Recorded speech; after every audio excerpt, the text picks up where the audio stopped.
ಮಾನವನ ಬುದ್ಧಿಗೆ ನಿಲುಕದನ್ನು ವಿಧಿ ಎಂದರು.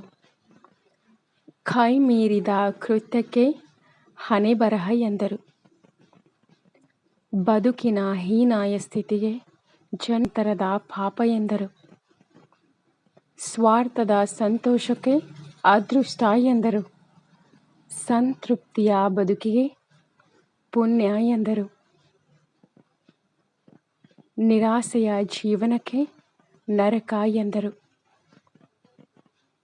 ಸಿರಿ ಸಂಪತ್ತಿನ ಬಾಳಿಗೆ ಸ್ವರ್ಗ ಎಂದರು. Please subscribe to my channel. Thanks for watching the video, guys. Also hit the bell icon and also share these videos with your friends too. Anyways, thank you again for watching, guys. Love you guys and take care.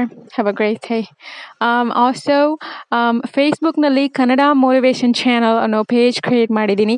ಅಲ್ಲಿ ಹೋಗಿ ಆ ಪೇಜ್ನ follow ಮಾಡಿ. ಅಲ್ಲಿ ಇದೇ ಥರ ವಿಡಿಯೋಗಳನ್ನು ಹಾಕ್ತೀನಿ. So please go follow it on Facebook. Thank you again for watching. Bye.